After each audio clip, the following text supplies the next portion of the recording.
আজকে এই মঞ্চ থেকে জয়েনিং হবে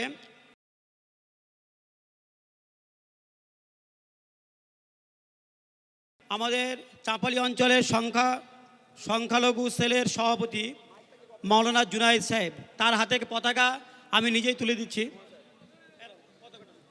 হ্যালো, ইনকলাব জিন্দাবাদ, ইনকলাব জিন্দাবাদ, জিন্দাবাদ জিন্দাবাদ আইএসএফ জিন্দাবাদ, জিন্দাবাদ জিন্দাবাদ নওশাদ সিদ্দিকী ভাইজান জিন্দাবাদ, জিন্দাবাদ জিন্দাবাদ প্রতীক মণ্ডল জিন্দাবাদ, জিন্দাবাদ জিন্দাবাদ খাম চিহ্ন যেখানে, আমরা আছি যেখানে, খাম চিহ্ন যেখানে, আমরা আছি সেখানে, ইন্ডিয়ান সেকুলার ফ্রন্ট জিন্দাবাদ, জিন্দাবাদ জিন্দাবাদ দুনিয়ার মজদুর এক হও।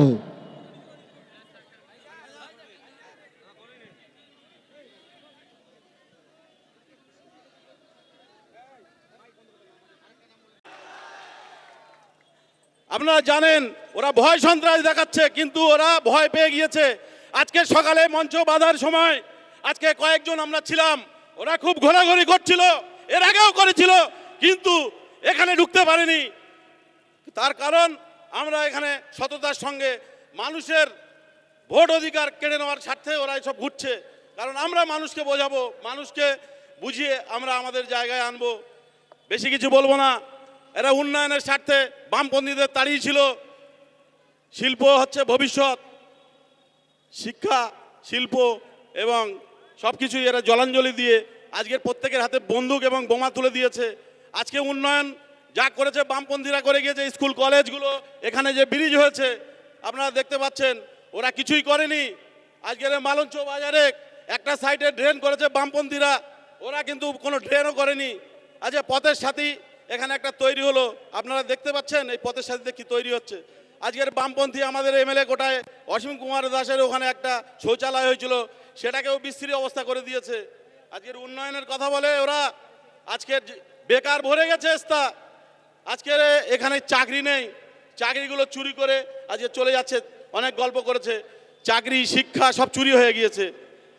সেই জন্য আপনারা আসুন, আমরা কাঁধে কাঁধ মিলিয়ে প্রতীক ভাইকে আমরা খাম চিহ্নে জয়যুক্ত করে আমরা আবার তাকে আমরা বিধানসভায় নওশাদ সিদ্দিকীর ভাইয়ের কাছে কাঁধে কাঁধ মিলিয়ে আমরা ওকে পাঠাই। আপনারা জানেন দিদি বলছে যে এই যে আমি বেঁচে থাকাকালীন এখানে এসআইআর হতে দেবো না, কিন্তু আজকে উনি বেঁচে আছেন কিন্তু এসআইআর হয়ে গেল। আজকের এখন নাটক করছে, সিওর অফিসে যাচ্ছে অভিষেক বন্দ্যোপাধ্যায়, ওখানে কি করতে যাচ্ছে উনি এখন। আজকের 1 লক্ষ মানুষ টোটাল এই এলাকায় উত্তর 24 পরগনার মধ্যে আমাদের লক্ষের ওপরে মানুষ আজকের ভোট দিতে পারবে না। আমরা তাদের জন্য একটা ভোটাধিকার ব্যবস্থা করছি, আপনারা চিন্তা করবেন না। আমরা কিছু উকিলদের সঙ্গে কথা বলেছি, আমরা হাইকোর্টে গিয়ে আমরা ওখানে আমাদের বিকাশ দা আছে, উনি দেখছেন। এবং আমরা যারা আছি এখানে আপনারা কোনোদিন ভয় পাবেন না, বাড়িতে বাড়িতে যাওয়া হবে। ওরা যদি কোনো কিছু করে, ওরা একটা ইট মারলে আমরা পাটকেল মারবো। মা বোনেরা এসছে, আজকে ওনারা ভাইজানকে দেখতে এসছেন। আজকে আমাদের কোনো প্রচার নেই, কিন্তু আজকের জনসমুদ্রে পরিণত হলো। এখানে আজকের যারা শুনছেন, যারা শাসক দলের গুন্ডা মোস্তান বাহিনীরা, যারা তোলাবাজ, এই এলাকায় মানুষের এখন রুটি রুজি বন্ধ হয়ে গিয়েছে। আজকের বাইরে পরিযায়ী হয়ে সব চলে যেতে হচ্ছে, সেখানে গিয়েও মার খাচ্ছে আজকের আমাদের মানুষজন বাঙালি। আজকে দিদি বাংলায় বড় বড় কথা বলছে, বাঙালি বাঙালি। আজকে তুমি সেটিং খেলা করছো। আজকের অভিষেক উনি যখন কয়লা কেলেঙ্কারিতে যুক্ত হলেন, ওনাকে যখন দিল্লিতে ডাকলো ইডি, উনি মোদির কাছে চলে গেলেন। আজকে বলুন আমাদের বাদিকে আছে, ওনার কি ছিল? উনি রাজপ্রাসাদ তৈরি করেছেন, তিনি আজকের জেলে। শেখ শাহজাহান, ওপরে আল্লাহ, নিচে শেখ শাহজাহান, এই বাতলা এভাবে চলতো। সেদিন ফুরিয়ে গেছে। আজকের চাড়াম চাড়াম গুড় বাতাসা, উনিও আজকের কোথায় চলে গেছেন? উনিও আজকে চুপ হয়ে গিয়েছেন। আজকে গরম গরম যে জিনিস চলছিল আজকে আর নেই। মানুষ কিন্তু জনসমুদ্রে আজকে ভাসছে। খালি আমাদের ভোটটা করাতে হবে, সকাল সকাল প্রত্যেককে বোঝাতে হবে, প্রত্যেকে যেন ভোটটা দিতে পারে। এবারে আর কিন্তু 7 দফা 8 দফা ভোট নয়, 2 দফায় ভোট হবে। বন্ধুরা আপনারা কিন্তু মনে করবেন না যে এবারে আমরা ক্ষমতায় আসবো, বসিরহাট সাব ডিভিশনে 7-0 করে আমরা দেখাবো। ভয়ের কোনো কারণ নেই। আজকে আমরা এই লড়াই আমরা চালিয়ে যাব এবং প্রদীপদাকে আমরা জিতিয়ে আমরা আবার বিধানসভায় পাঠাবো, এই বলে আমার কথা শেষ করলাম। মোহিত ভাই, তুমি যদি এসে যাও আমাদের মঞ্চে চলে এসো। এই সাজালো খেলার মধ্যে দিয়ে মানুষকে ওরা বিভ্রান্ত করছে, এর বিরুদ্ধে মানুষকে গণজাগরণ করতে হবে। পারবেন কি গণজাগরণ করতে? সেই জন্য আজকের পরে আমরা বসবো, এই বিচারাধীন মানুষকে কিভাবে মুক্ত করা যায়। লড়াই যেমন আদালতে হবে, রাস্তায় আন্দোলন হবে। আর আমাদের মাননীয় আরএসএসের নেত্রী, তিনি পশ্চিমবঙ্গে এতদিন মানুষ দাঙ্গা কি জিনিস জানে না। পশ্চিমবঙ্গের মানুষের সম্প্রীতির বন্ধন ছিল, সেই সম্প্রীতির বন্ধন এই মহিলা নেত্রী তিনি নষ্ট করেছেন। আজকের দিনে দাঁড়িয়ে সেই জন্য সামনে লড়াই, এই লড়াইয়ে পা টললে হবে না, পিছু হলে হবে না, সামনের দিকে আমাদের এগিয়ে যেতে হবে। সেই এগিয়ে যেতে হবে নিশ্চিতভাবে আমাদের প্রিয় প্রার্থী, আমাদের সকলের জনপ্রিয় ন্যাশনাল লেভেলের রেফারি, সকলের প্রিয় আমাদের প্রতীক মণ্ডলকে কোথায় ভোট দিতে হবে ভাই? তৃণমূলকে তাড়াতে গেলে কোথায় ভোট দিতে হবে? বিজেপিকে তাড়াতে গেলে কোথায় ভোট দিতে হবে? দুর্নীতিমুক্ত বাংলা গড়তে কোথায় ভোট দিতে হবে? সাম্প্রদায়িক সম্প্রীতির বাংলা গড়তে কোথায় ভোট দিতে হবে? মা বোনেদের বলে দিতে হবে কোথায় ভোট দিতে হবে।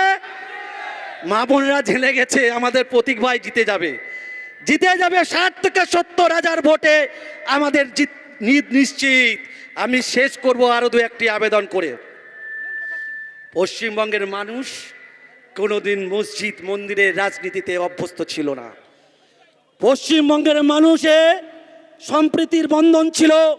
বুদ্ধদেব ভট্টাচার্য, জ্যোতি বসুদের কোনোদিন মন্দির মসজিদে যেতে হয়নি। আর ইনি এখানে আরএসএস এর তত্ত্বকে পশ্চিমবাংলার মধ্যে আনার জন্য মানুষের মধ্যে ভেদাভেদ করছেন। সেই জন্য তো ওয়াকফ আন্দোলন পশ্চিমবঙ্গে করা যাবে না। আমার বাপ কাকার ভিটে যখন দান করব মসজিদ মন্দিরে, দান করা যাবে না।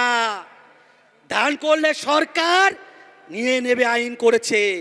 প্রতিবাদ করা যাবে না, প্রতিবাদ করলে জেলে ঢুকিয়ে দেবে। প্রতিবাদ করা যাবে না। কোথায় পাঠাবে বলেছিল? দিল্লিতে পাঠাবে বলেছিল। আর আজকের এসআইআর নিয়ে নাটক চলছে। কেন উনি দিল্লিতে যেতে পারছেন না? দিল্লিতে যাক না। দেশের প্রধানমন্ত্রী কাগজ দেখাতে পারে না এমএ পাসের, রাজ্যের মাননীয় মুখ্যমন্ত্রী তার ডক্টরেটের আইনের কাগজটা দেখাতে পারে না, তাহলে আমার খেটে খাওয়া সাধারণ মানুষ তারা জন্ম সার্টিফিকেট, শিক্ষাগত যোগ্যতার কাগজ কি দেখাবে? সেই জন্য পশ্চিমবঙ্গের আরএসএস এর তত্ত্ব হাজির করতে তিনি কি করেছেন? জনগণের টাকা নিয়ে দীঘায় কি করেছে? মন্দির করেছে। জনগণের টাকা নিয়ে তিনি মহাকাল মন্দির করবে। জনগণের টাকা নিয়ে তিনি দীঘাতে একটা দুর্গা মন্দির করবেন। অসুবিধা নেই, মানুষ তার নিজের জায়গায় ধর্ম বিশ্বাস, ধর্ম অর্জন করবেন, শ্রদ্ধা জানাবে। কিন্তু ধর্ম নিয়ে রাজনীতি পশ্চিমবাংলার বুকে এই মাননীয় আসছেন, তাকে নিশ্চিতভাবে তার দলকে পরাস্ত করার জন্য প্রতীক মণ্ডলকে খাম চিহ্নে বিপুল ভোটে জয়যুক্ত করে আহ্বান রাখছি আপনাদের কাছে। এই কথা বলে শেষ করছি। নমস্কার, সালাম, আদাব, লাল সালাম। ধন্যবাদ আমাদের